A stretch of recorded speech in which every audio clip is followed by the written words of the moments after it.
family, and welcome to this episode of Legacy Chat. My name is Rick, and I'm an alcoholic. I was given the gift of sobriety on November 17th, 1987, and it's my privilege to be your host for this episode. Legacy Chat is a podcast made by and for members of AA to share their experience, strength, and hope on all three of our legacies in Alcoholics Anonymous. And it's a service of takethe12.org. That's takethe12.org, a three-legacy study website. All episodes of this podcast will be available to listen to or download completely free on takethe12.org.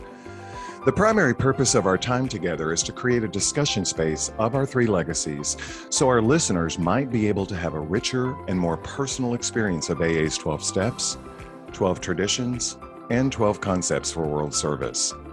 Legacy Chat is not affiliated with Alcoholics Anonymous, and neither myself nor any of my guests in this podcast speak for AA as a whole. We're only here today to share our own unique experience on one of AA's three legacies. On today's episode, we're going to be talking about Step 6 in our first legacy of recovery, and I'm so honored to have as my special guest with us today, Jennifer C.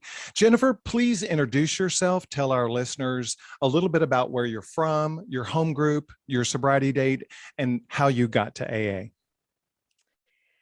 Well, it's Jennifer C., and my sobriety date is October 16th, 2009. My home group is Get in the Car in Grapevine, Texas. And what brought me to AA? Well, it's a long story, but I'll keep it like in 30 seconds. We all have. So, I blew my life up drinking. Right. I blew it up by the time I got here and got willing. I was completely bankrupt in every way, and I had tried everything else. And so here I am. And what more can one say, right? I know. I could go into great detail. Right. And you're probably going to get to a little bit as we walk into this. So, so you are Jennifer C., and you are an alcoholic. Absolutely correct. So Yes. We're really, really glad to have you here. Thank you so much. So let's jump right into it. It says in the foreword of the 12 and 12 this: AA's 12 steps are a group of principles, spiritual in their nature, which, if practiced as a way of life, can expel the obsession to drink and enable the sufferer to become happily and usefully whole. One of the reasons I love reading that anytime I'm connected to a presentation on the steps is that I think it's one of the most beautiful, simple, easy explanations of what our 12 steps are, right? A set of principles, spiritual in their nature, which, if practiced as a way of life, it can do three things: can expel the obsession to drink, and it can enable the sufferer, me, you, to become happily and usefully whole. And the happily part is the internal part. The useful part, usefully whole, is the external part. Because I come, once I have that spiritual awakening, and I get to find out that there's work I get to do, right? I get to go out and give it away. So I always like reading that.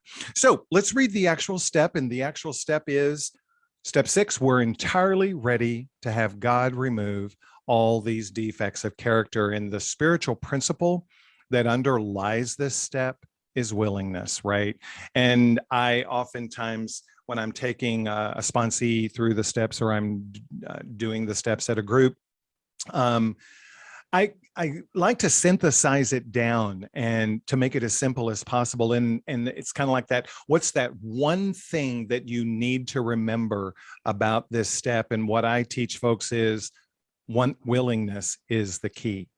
So I'm going to read a quick excerpt from the step study on takethe12.org on step 6. And then we're going to kind of jump into a conversation. All right. Okay. So let's start off with a really bold statement. All 12 steps are important, but 6 and 7 are the meat and substance of our program. We must have an extremely healthy and personal relationship with them, else we are likely to drink again. So let me ask you a quick question. Have you ever been driving a car and saw a light come on your dashboard, have the car start spittering and sputtering, then die, then you coast over to the side of the road, put the car in park, get out, walk around the front of the car, pop open the hood, and realize in that moment that you have absolutely no friggin' idea what to do with what you see in front of you. I mean, can't you just vision that, right? Like you're like, I don't know what to do here, right? That was much the experience that many members in AA had when they finished their first official fifth step and realized just exactly the mess that had been laid before them, which they had built their whole life upon. And up to the point that they had been, or up to that point, they had walked through their fourth step, they thought that they'd lived fairly successful lives, which, by the way, is one of the 100 forms of self-delusion, right?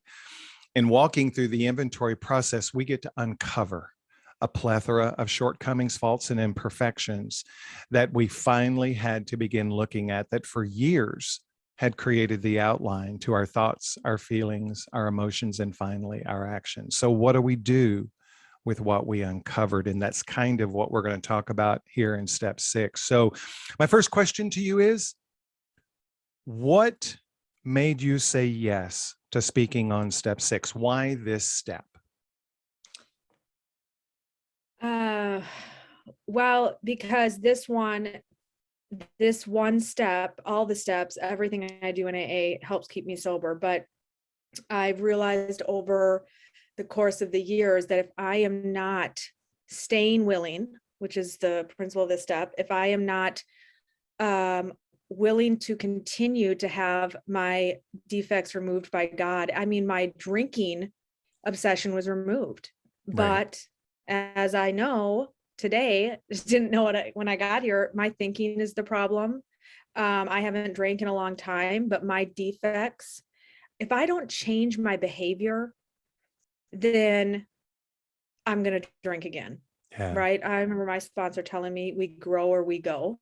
Oh, I like that. We grow or we go. I have it written in the cover of my book. And when she first said that, I didn't really know. Now I know, like, this is a continual process. I'm never going to be, a saint or, just some pure angel, but I have to be aware. And by the time I got to the step the first time, it's like what you said about standing there being like, oh my gosh, what do I do with all of this? Right.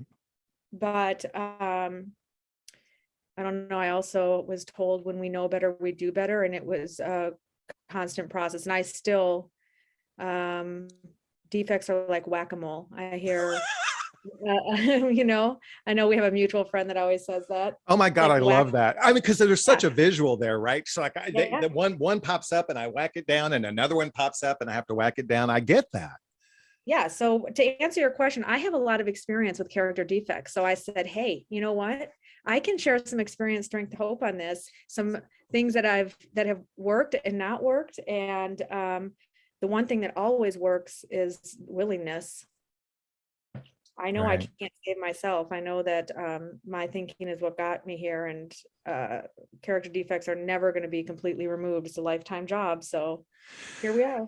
And I'm really glad you said that, because that is one thing that many members of Alcoholics Anonymous, including myself, at times thought, or at least maybe like the first time that I took step 6, that I thought, okay, so I'm going to become willing to have all my defects removed. And then in 7, ask God to remove them. And then all of a sudden, I am, like you said, washed white as snow and never to be bothered by them again. No. Just not true, right? I have to do something. I mean, God has to remove my character defects, but I have to I think God does 90% of the removing. I only have to do 10%, but I have to do 110% of my 10%. And sometimes I just don't want to do anything, Rick. Sometimes I just, am okay with, my defects sometimes do something for me. And until I'm entirely ready or sick of myself enough or get enough pain, Right. sometimes I'm just not entirely ready. But when I am, my life changes. And yeah. Well, this step for me was one of the first times that I remember becoming hypersensitive Mhm. to the fact that alcohol is not my problem, I know. right? That alcohol is not, I mean, I, I, I thought it was a problem, right? But I become, after I do a thorough fifth step with my sponsor, and I begin to look at all of the causes and conditions of my failure, then I begin to go, oh no, this is the real problem, right? And they keep popping up, right? I remember asking my sponsor once. I've had a handful of sponsors in my 34 years, but the sponsor that I'm working with currently, I've been with him for, I think next month will be 9 years. And when I got with him, I had already obviously gone through the steps a couple of times, but I wanted to go back through and have him teach me how to take the steps the way he was taught. And so when we got to step 6, I remember him asking me just point blank, are you entirely willing, are you entirely ready to have all your defects, your defects removed, your shortcomings removed? And I said, yeah, all but one. and because he had just heard I mean, I tell my sponsor the truth. I don't know about y'all, but I tell my sponsor the truth. And because he had just heard my fifth step, he knew exactly which defect that I was referring to. And I loved his response to me. It was so kind and gentle and loving. He said, that's okay. He said, it's absolutely okay. What we're going to do is, and he pulled this directly from the literature, we're just going to pray for the willingness to be willing to become entirely ready. And my first response to him was, well, that ain't going to work. Yeah. And the Yeah. reason that I thought that was because I wasn't ready to let it go. Yes. I had allowed that particular defect to become such a part of my life for so long that let it, as I mentioned earlier, that it had become the outline to my life, that I thought if I let this particular defect go, who am I? I don't know how to live life without this defect. I remember also calling him one day. I was calling him one day to read some inventory to him because that's what my sponsor likes for me to do. Is he doesn't want to hear the crap of my day. He just wants to hear the inventory. And so I was frustrated in that phone call. And I think at one point towards the end of the call, I said to him, is there ever going to be a day where I am defect free? And he cracked up laughing. And I said, what are you laughing at? And he said, I'm laughing at the thought that you believe that you're ever going to be. The answer to your question is when you're dead. Yep. That's when you're going to be defect free. So what I took away from that was if I'm breathing, I'm defecting. Or if I'm breathing, I have the potential of defecting, right? Yep. I mean, has that been your experience as well? Yeah, I mean, I think I have an awareness now today that I did not have when I got here. A lot of the things that I thought were my personality were actually character defects. And like you, I was like, well, I mean, who am I going to be? Right. My gosh, I'm going to be such a boring person if I have to get rid of these things. I don't even know what I'll talk to people about if I can't, gossip. I don't even know what how will I even communicate if I can't use sarcasm, all these things, that I thought were my personality. And it turned out that a lot of them were working against me or, not really in line with how, my higher power wanted me to be. And so, yeah, that is my experience. And I will become aware of one normally when it causes me some pain or stepping on the toes of fellows, etc. And then I can look at my part now in that, where before I got sober, I didn't look at my part or what I did to set the ball rolling or what defect was in play there. So I think the longer we work on ourselves, instead of looking at other people, which is a defect of mine, the more I'm not okay with some of the behaviors that I used to be okay with. Right. And I can tell you that I know that our listeners don't know you, but I am honored and privileged to be able to share a home group with you. We go to the same home group, and I've gotten the opportunity to know you over the years, and and you are anything but boring. You are just a ball of energy, and so I guess all of that to say, you know how to have fun in sobriety, and the whatever you had to let go of, you still know how to have fun. So I can vouch for that. But I do want to kind of lead us into another question, and you kind of touched on it a little bit. This idea of practicing these principles in all our affairs, right?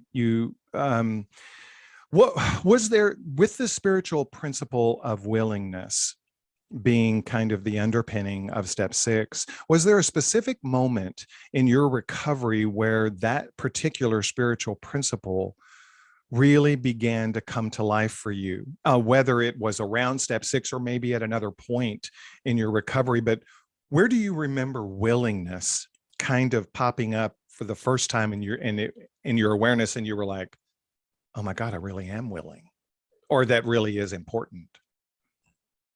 Well, if I think back when I first got sober, by the time I got to this step, I had kind of placed myself in the hands of like AA and my sponsor. I'd uncovered all this stuff about me. And, my sponsor had asked me, are you willing to go to any length? Mm-hmm. And so that's where willingness, I didn't even know what was going to be required of me to stay sober, because when I got here, I just kind of thought it was, and then just put down the drink and kind of muster through.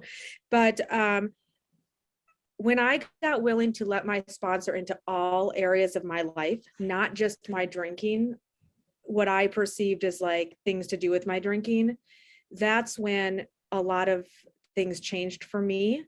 And throughout the years, my sponsorship is so important to me. I'm sure you're going to have an episode on that. My sponsor, what I know today from sponsoring people and being sponsored, is my sponsor cannot make me willing, keep me willing, or keep me sober, etc. Right. The willingness has to come from me, and my willingness stays important to me because of my past experience. When I am willing to be open-minded, when I am willing to do something a different way, when I am willing to be honest, which is probably the most critical thing for me, because I can justify anything. Then I have peace and serenity. And I don't know about you, Rick, but like once you've had peace and serenity in your life, when you do not have it, it's awful.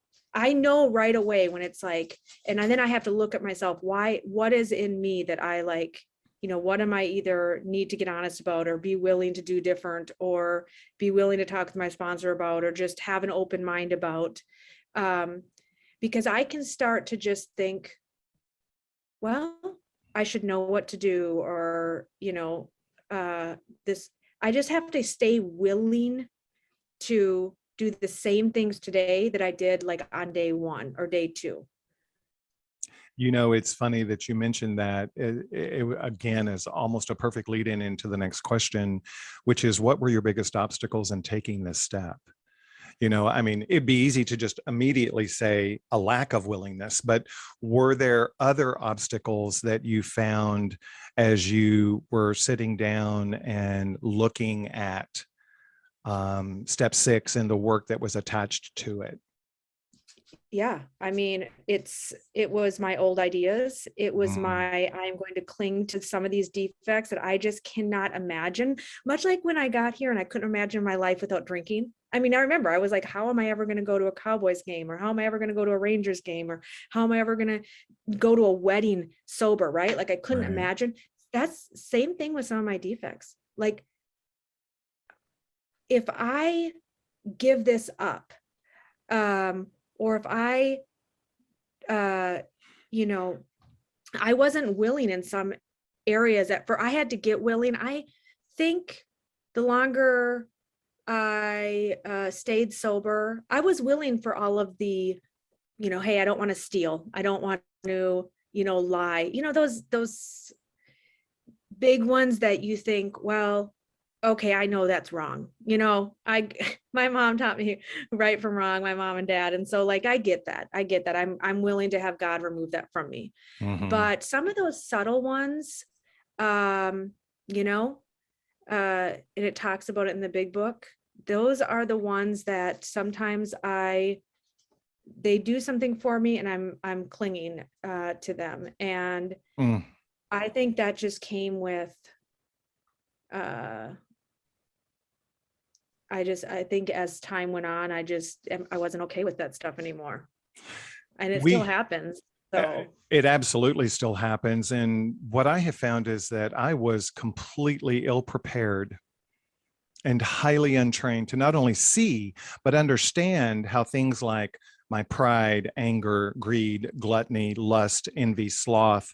I call it my Paggles, yes. Paggles, the seven deadly, but I try to make it simple for my sponsees, Paggles, all found in fear. Every single one of my defects are found in fear, either fear of not getting something that I demand or losing something that I already possess. Those were the components that kept leading me to the only solution that seemingly worked every time, which was alcohol. Right. And Yep. I was completely untrained to be able to see those things. And I love that you use the word subtle, right?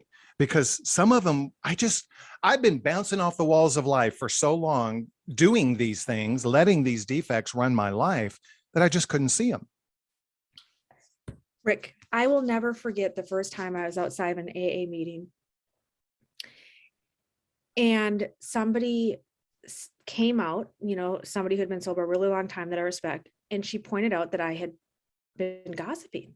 And Mm, I was literally floored by it. Okay. Because I didn't even consider that stuff gossip. right. And I'm so grateful for the people in I was new. I was like a few months sober. Right. And I was totally unaware. I don't even think I was capable of having a conversation without just talking about someone else. And to me, it's like, well, I wasn't saying anything bad. It wasn't, it wasn't like I was anything bad. I was just like sharing information or, oh, surely that person wouldn't mind. And so the fact that um, I just was totally unaware of it. Right. And I'm just grateful for people, and especially my sponsor, who can point that out to be like, that you're in a defect right now, or that's, you know, I was so used, it's like our alcoholic life becomes our, only one or normal to us. That's the same thing with defects. They're just normal to me. So true. So true. And and I'm going to read another quick little excerpt from the step study on Take the 12, because it just, something you just said triggered this for me. The purpose of step 6 is to become fully prepared to rid ourselves of the flaws that we listed in step 4, right? To become willing to let our higher power remove our defects and stop pursuing whatever our idea of perfection is. The 6th step is a call to perfection. And it even says in the 12 and 12 that it separates those who are working the program from those who just kind of drift through the program, right? And I have to be willing constantly to look at these things that were the causes and conditions of my failure. And as you said, things that you just didn't even think were like gossip. We had to be taught. Other people see us. It's the thing I love about step 5. Other people see me better than I do. I can't see that stuff sometimes, which is why I still have a sponsor, right? Yep. It's absolutely crazy. But I just know that in step 6, I got to be fully ready to let go of this. Almost said a cuss word. I got to be fully ready to let go of this stuff, right? I know that you talked about obstacles that got in the way. Let's talk about things that we have to surrender in step 6. I believe, and I'm a firm believer, that in every single one of our steps, I am called to let go of something, to surrender something. And you touched on it a little bit, but I want to expound upon it a little bit. What I believe in step 6 that we get to surrender is that desire to hold on to my defects of character, no matter how familiar, no matter how comfortable they are, right? And so I guess on some level, I'm also letting go of the fear of not having it in my life. But what have you found that you had to let go of to surrender in being able to effectively take step 6 in your life? I had to surrender. Um, well, I surrendered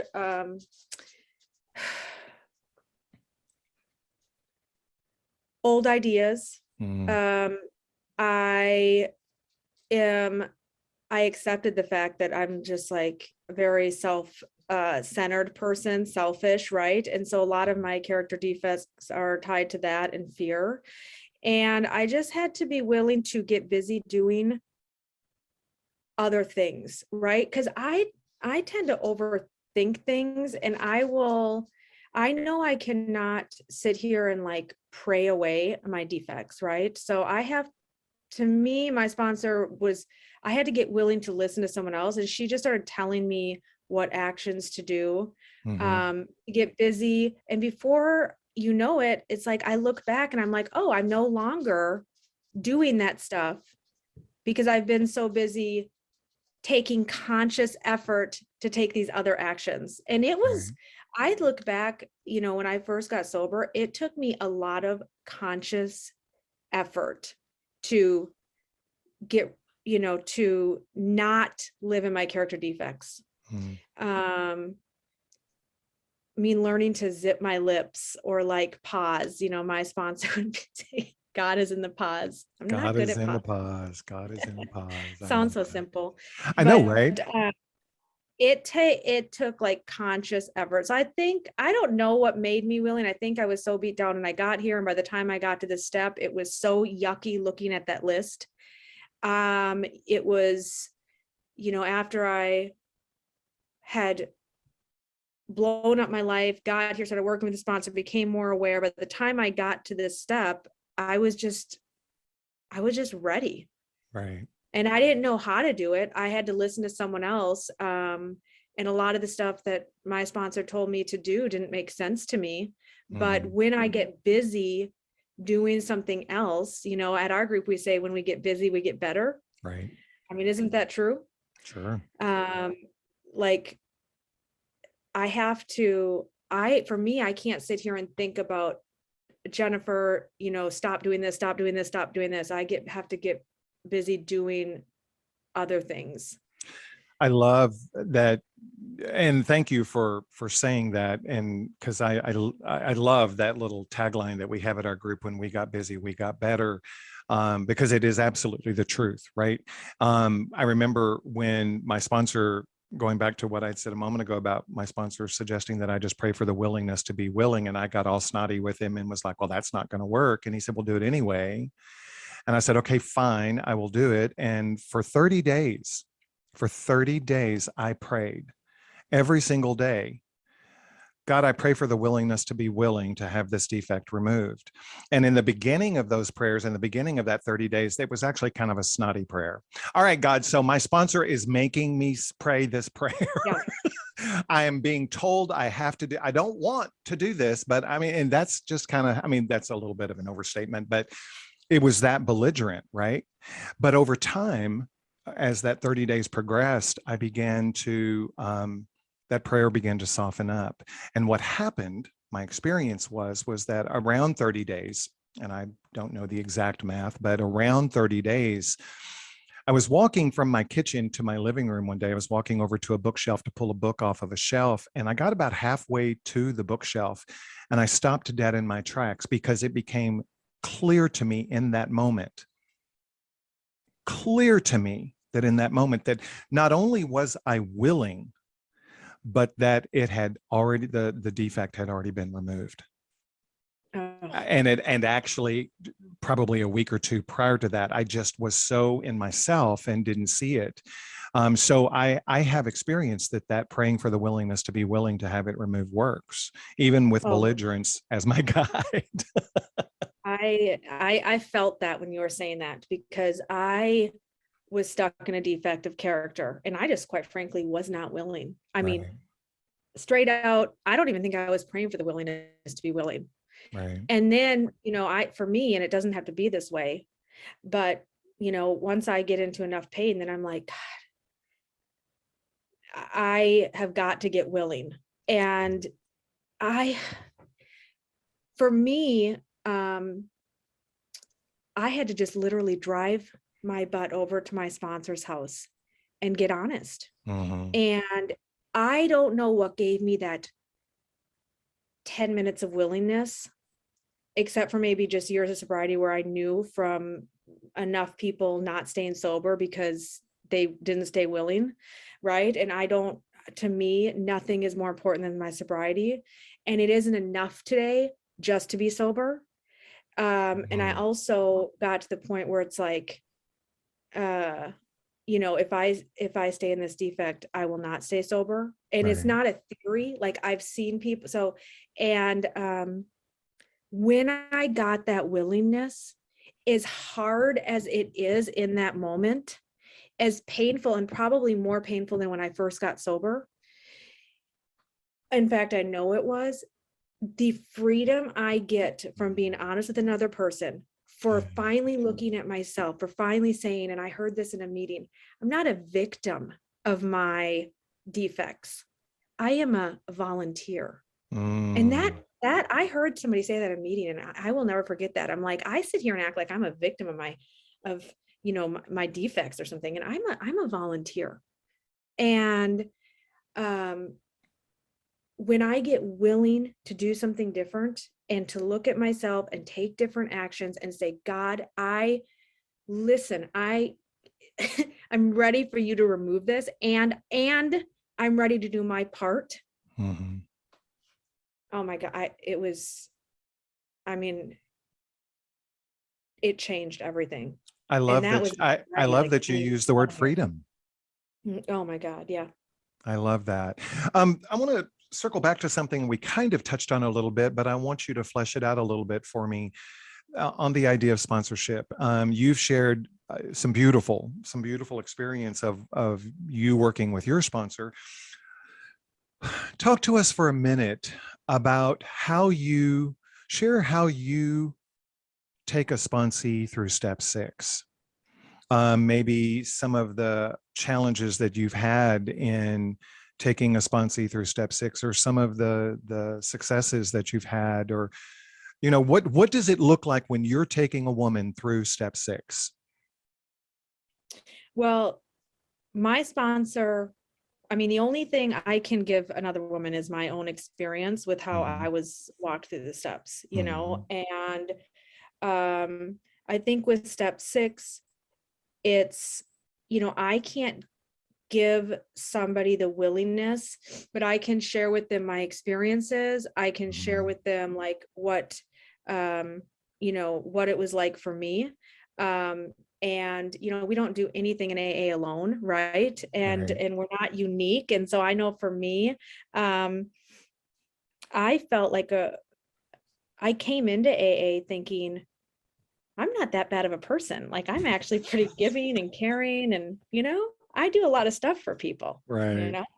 And by the time I had to step 6, I'm like, dang, Jennifer, and the point isn't to like make anybody, my sponsor never made me feel like a horrible person, and I would never make a sponsee feel like a horrible person. We're here to grow, and and to share our experiences. And my experience is once I know I cannot make a sponsee willing, and I know from my own experience that sometimes I'm just not willing and my sponsor can't make me willing. And so it's just like what your sponsor told you, pray for the willingness. And you know what, when I say that, my sponsee probably rolls their eyes. I remember when the first time I was told to make a gratitude list, I rolled my eyes. My grant sponsor said, make a gratitude list one time. And I was like, that's the stupidest thing I ever heard.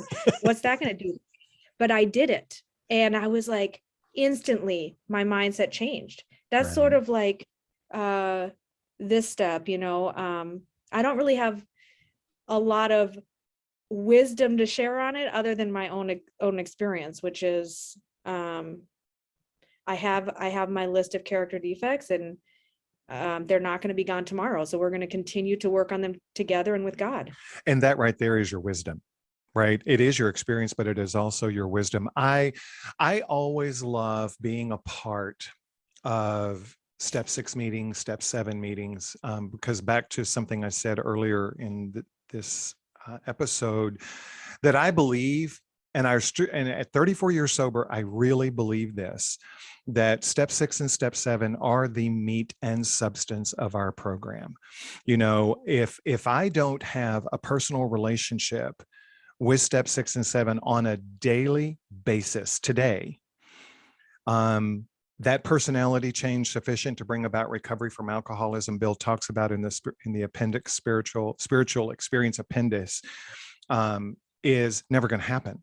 I'm not going to, and you talked about that in the beginning, that we come here to become changed people, not to put down the bottle, to become different men and women of dignity and integrity, men and women who follow through on commitments. And if I am allowing my defects of character on a daily basis to run rampant with this much time underneath my belt, for instance, and living in old behavior, I'm not sober. I may have put the bottle down, but I'm not emotionally sober, right?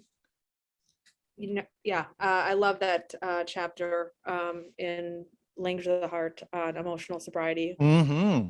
I've been directed to that many a times. You and me both.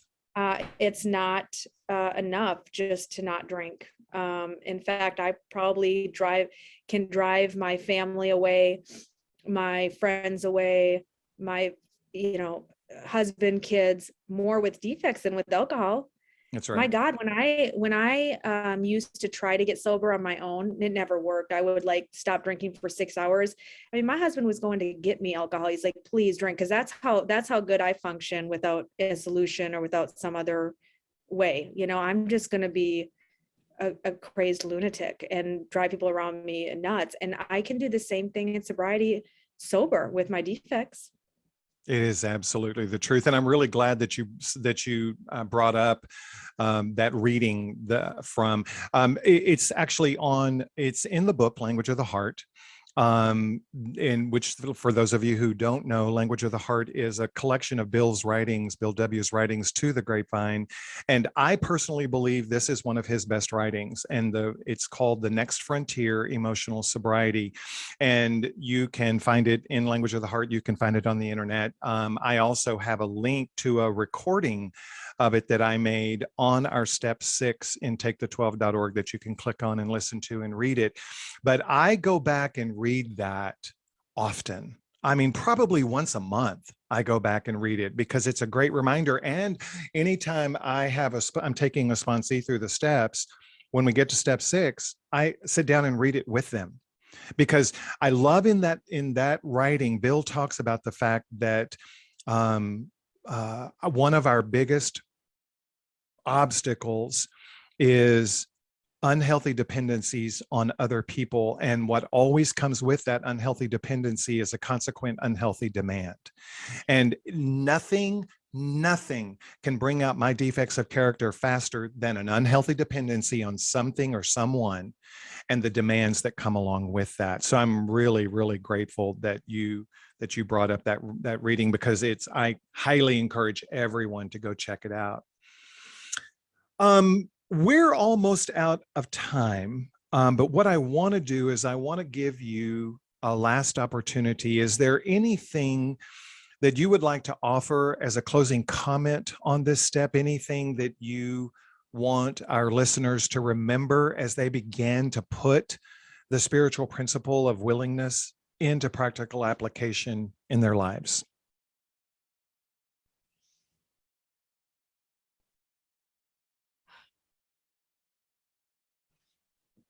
Well, I mean, Rick, I feel like with step 6, it's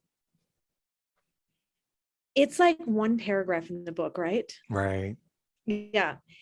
But there's so much to it. I'm thinking, I have been working daily for 12 years on one paragraph of the book. Of course, it's in the 12 and 12, and there's a lot of other writings on it, but Right. it is if I mean, for me, I don't really learn from other people's experiences. If I did, I probably wouldn't even be here, right? Like I would have just been like, oh, it's a bad thing to drink and I won't drink. Like for me, I have to sometimes get in pain, or sometimes I have to, a lot of times I learn the hard way, right? I have to get sick Right. enough of myself.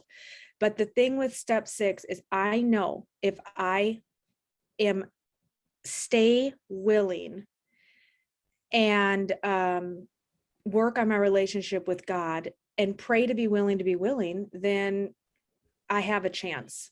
Right. If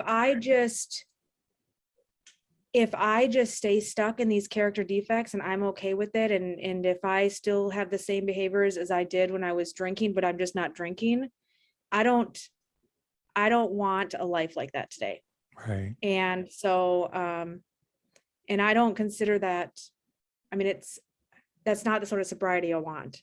And so I don't know that there's anything I can say as a takeaway other than I'm glad we had this discussion, because I'm even sitting here thinking about how, you know, it is a daily reprieve, and it's not just step 6. There's 11 other steps and they all work Right. together. And I'm even sitting here thinking about how all the other things that I do help me with this step. But yeah. I love that. I absolutely love that. And you made me think of something that's one of my favorite phrases that I was taught early on when I came in, which is old behavior isn't old behavior if I'm still doing it. Right. That is true. Jennifer, thank you so much for your time and your service today. I'm confident that our listeners are going to be able to take away a lot from your sharing. So thank you so much for being with us today.